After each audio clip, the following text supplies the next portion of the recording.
This podcast is brought to you by People's Food Co-op, a community-owned grocery store in downtown La Crosse, Wisconsin and Rochester, Minnesota, that promotes local farmers and producers through an emphasis on fresh, healthy, sustainable food. Anyone can shop. Everyone is welcome. For more information, visit them online at pfc.coop. This podcast is also brought to you by Trempealeau County Tourism. Whether your idea of fun is bicycling, hiking, or canoeing, afterwards head into the heart of one of their welcoming communities to experience historic architecture, independent shops, and locally owned dining establishments. Visit Trempealeau County Tourism online. We chatted with Barb Andre of the Commons Community and Arts Center based in Viroqua. The center serves to be a welcoming, supportive, and affordable space for the community, hosting numerous performing arts events, weekly gathering, workshops, and classes. You can find more conversations, food reviews, live music, and events on our website, lacrosselocal.com. I'm Amy. And I'm Brent. And this is La Crosse Local. My name is Barbara, also known as Barb Andre. I was born in Chicago, Illinois, and in second grade moved out of the city about 60 miles west. So I grew up in a small town called Genoa, Illinois. In 2018, I moved to Soldiers Grove because my daughter and granddaughter moved here from Illinois for the Pleasant Ridge Waldorf School. At the time, I was working at Northern Illinois University and driving up and visiting. And then I thought, this is kind of silly. I'm going to retire and move up closer to them so I can, stay in my granddaughter's life, who is now 11. My daughter took me to the Ark. At that time, it was called the Ark, for their community vegetarian, vegan lunches. And I met people there and they said, yeah, we do a lot of stuff here. We do some theater stuff. And I'd been in a community theater for more than 20 years in Illinois. So my little light bulb went off. And not too long after that, I was on the board. And not too long after that, I was the chair of the board. So things go the way they go. So what is the center all about? I go back and forth from Viroqua on occasion. I could go up there and eat and check out the local galleries and stuff like that. What can people expect to be at the center? It's very interesting because I'm there during the daytime sometimes, and people walk by in the summer and they're like, what's going on in there? I take them on a tour and they're blown away because this building was originally built as a Church of Christ in the late 1800s. And it went through a few different church groups, and then it got bought by a few local people in Viroqua who wanted to make sure that it stayed as a viable center in Viroqua and turned it into an arts and community center. The 501c3 official name is Artists and Friends, and went by the name the Ark for many years. And a year or two ago, it got changed to the Commons, which really denotes what we are. We want to be a center for the common people to drop by and do what they want to do. We have an art exhibit ongoing in our dining room.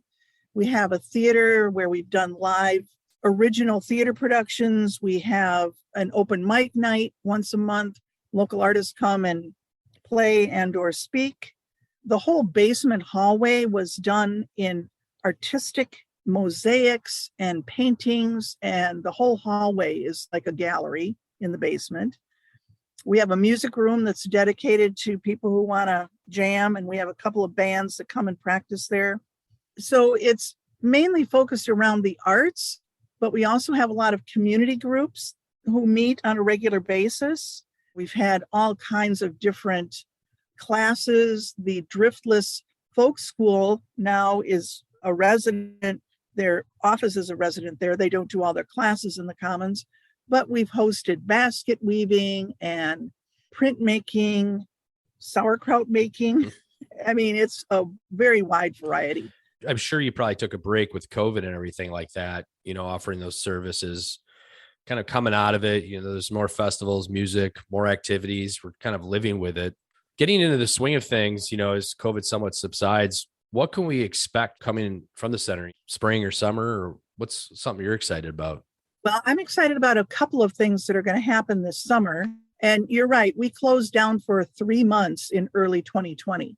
And we slowly opened up based on the community sentiment and other businesses as they were opening up.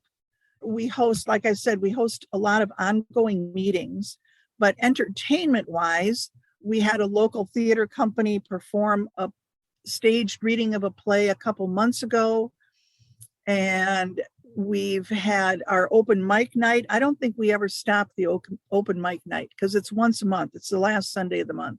And it happens in our theater, which is the theater was the original meeting place. It has a very high roof. It's an octagonal room. It's a very cool room. And they built a theater stage and it seats 90. So there was plenty of place for people to spread out and be socially distanced in the beginning when people were concerned about that.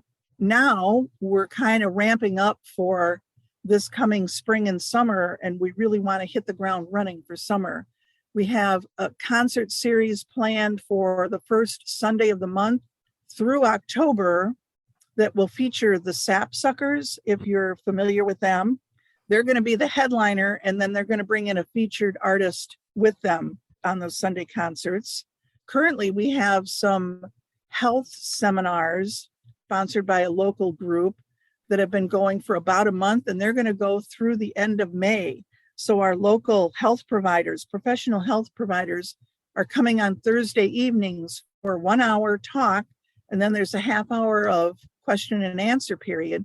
And that's been very well attended. You know, sometimes 50, 60 people come to those on Thursday evening.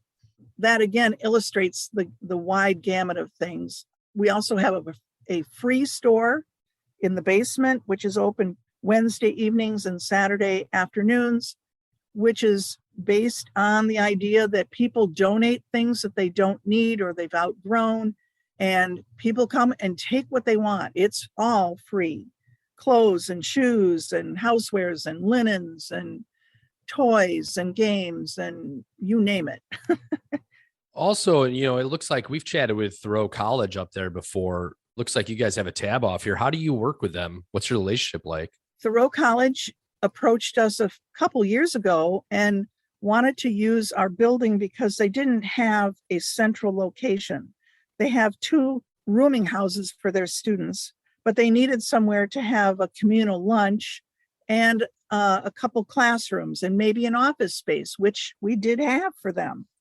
So we have an agreement that they use our kitchen throughout the week, Monday through Friday, and serve their lunch to their students and staff and faculty in our dining room. And they use our upstairs, a couple of large rooms upstairs for classes. And then there's a large office up there that's theirs, and that's their central office location. In return, they pay us rent, which really helped out when we had to close down, but their students also volunteer time on a monthly basis to help us maintain things, fix a few things, clean things. And so it's a very good relationship. We're very happy to be in that relationship with them. You named off a number of events that are coming down the line. Is there anything you're excited for or what's coming next for the organization next year or two? One thing I'm excited about this summer in June is we're hosting a traveling theater company that came last September. And they just found us online, contacted us and said, hey, we're going on tour. We're going to go through Wisconsin to Grand Rapids, Michigan. You're on the way. Would you host us? And they came and did a fabulous avant-garde original performance of a play they called Goodnight Absalom.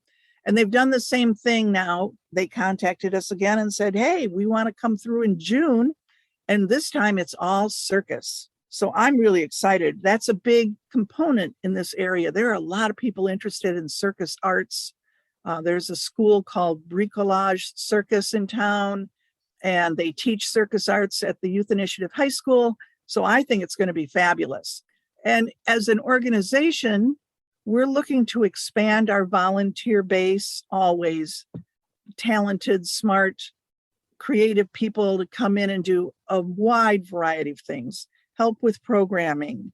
Maybe they know how to fix things or create things or build things. We can always use help with our financial planning in our foundational membership program. And we're looking to expand our board. We only have 3 board members at the time, or 4 board members at the moment. And we'd like to expand that. So we have a broader base of creative ideas and guidance for the Commons. Well, for anyone who wants to kind of find out about the organization, potentially volunteer, or maybe just, attend a show, what's the best avenue for them to go to? Well, go to our website. We're very dedicated to keeping that up to date. And our website is www.thecommonsviroqua.org. Or they can email info, I-N-F-O, at thecommonsviroqua.org. Or they can call 608-286-2495. I did just look up the circus arts, man. Viroqua always surprises me with interesting stuff. So I know it is really, really amazing. Oh, and there is a possibility we might bring an operetta company from the Minneapolis area in August. So I'm always amazed at the variety that we're able to accommodate. And I'm thrilled that we have such support from the community as well. La Crosse Local Podcast is a production of River Travel Media. Do you have an interview idea you'd like to share with us? Message us on Facebook at La Crosse Local. Find out more about us at lacrosselocal.com, and you can subscribe to the La Crosse Local Podcast on your favorite podcast app. If you like us, rate us 5 stars. We appreciate it.